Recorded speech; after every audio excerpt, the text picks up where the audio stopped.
Wouldn't it be nice if you could draw up an existing floor plan off of photographic textures and points from the real world building? Well, you can. It's called a point cloud. It's been around for a few years, and today I'm going to show you how to use them in Archicad.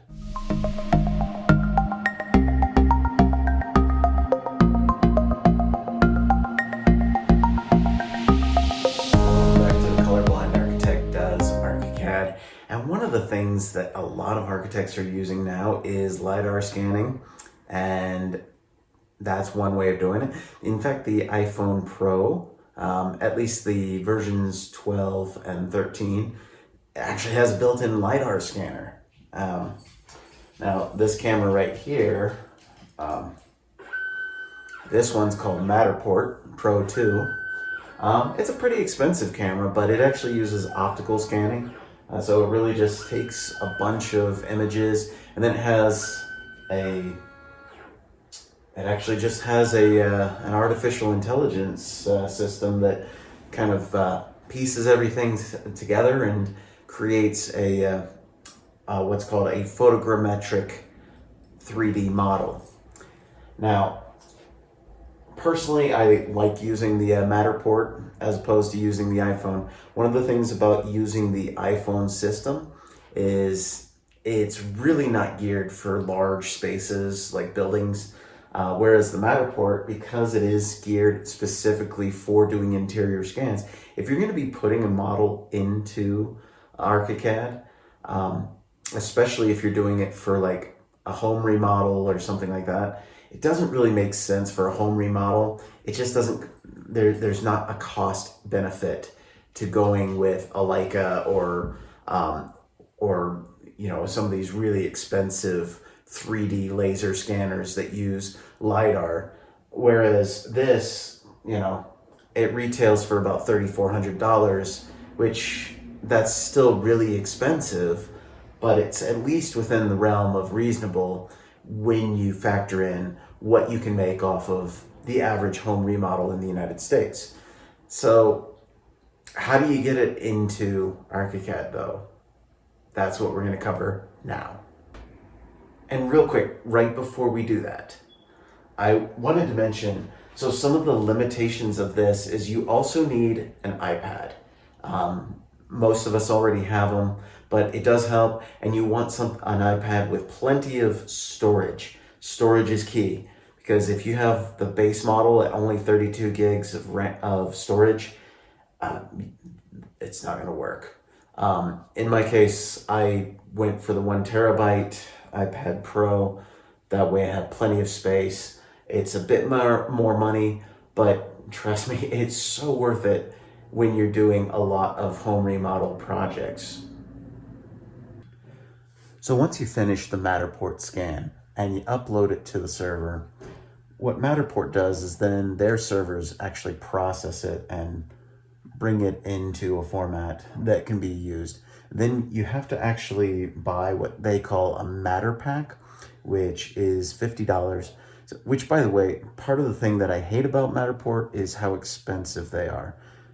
They charge like $80 a month for their base level Pro plan that you have to do. You can't not do that if you're going to be using this for professional use. Then on top of that, you have to pay $50 every point cloud that you export. But if you buy the Matter Pack, you basically go into the website, you go into the add-ons, you buy the Matter Pack, you click download, and once you get it, it comes out into this big mess of a folder with a bunch of JPEG images, and you're probably going to think, what the heck did I just buy? And actually the answer is this. The cloud.xyz file, that is what you're looking for. So save the entire folder into your project folder somewhere on your somewhere on your hard drive, and then now it's time to go into Archicad. So in Archicad, to add a point cloud, we're going to go up to your File, Interoperability, Import Point Clouds. And by the way, this same method works even if you're using a different point cloud generation method. The important thing is that you get that XYZ file or that E57 file. Those are the two formats of point clouds that work in Archicad. Now, once you select that, you can go ahead and go to open, and you're probably noticing, yeah, why is my file window so wide? Yeah, it's a little glitch on the new version of iOS with Archicad. I don't know why it's doing that. Hopefully they're gonna fix it in the next build. So I'm gonna go ahead and click on open, and then we're gonna get this nice little window here that says format conversion. Leave this alone. If it's an XYZ file from Matterport, it's already formatted correctly. You don't have to do anything. Just click OK. And here's where we go ahead and save the point cloud. Now by default, it's going to save it into your user documents /Graphisoft /point clouds folder. Now, this is on a Mac. On a Windows, it's going to be something very similar. It's going to create a folder within your user documents folder, Graphisoft /point cloud. So that's the easy part, or you can point it to a different location. The other thing is I usually like to give it a name. And so this one, I'm just going to give it just a name that's in reference to the project. And then I'm going to say create in place. Now, if you're doing this on a BIM Cloud shared project, you're not going to be able to create in place. You're going to have to go through a separate process where you're going to create it and it saves it out as an LCF file. Then you're going to have to add the LCF file to the BIM Cloud libraries. Then you're going to need to add that library to the BIM Cloud project. Then you can place the point cloud. In this case, because this is a local project, we can just click on create in place.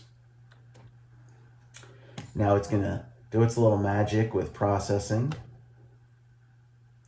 depending on your processor speed. It could take longer or shorter. In this case, I'm on my iMac Pro. This one has a Xeon Intel i9, so it's reasonably fast. And now we go to the place point clouds at origin point or specify point cloud origin location manually. So in this case, this is a brand new template straight from Graphisoft. This isn't even my normal template. So I'm just gonna see what it does if it goes at the origin, and I'm gonna make the home story first floor. Click on that, and we should, there it is, yes. So at the origin point, you can see we've got this whole mess of points. And if you zoom out, it actually looks like a colored floor plan. That's because what the Matterport point cloud does is it places a dot every inch, or basically 2.5 centimeters. The nice thing about that is for a residential remodel, typically you don't want too much data. If you have too much data, like what you'll get from one of these higher end LiDAR scanning setups, like a Leica, it's gonna give you way too much data. You're gonna be gigabytes worth of points, billions and billions of points, and it's gonna be really difficult to work with depending on your processor and your graphics card. With the Matterport ones, they tend to be perfectly sized for residential remodels. And the other thing is, in a residential remodel, honestly, you don't need to be that much more accurate than, 1 inch, because most contractors, they're gonna laugh if you try to put dimensions tighter than 1/4 inch, right? So you really don't wanna be too accurate with this. Now, I'm gonna go ahead and select this and move it into kind of the designated elevations and sections area, just because that makes it a little bit easier on the next step. So the next thing that we need to do is we need to make sure that this is placed vertically correctly. So I'm going to select this section, and I'm going to go ahead and open it up with current view settings. I don't really care as much about all the other settings because this is a blank template, right? So we're just trying to get this into the model so we can start drawing up our existing plans. So then we're going to try to make sure that our first floor lines up with the first floor in the project.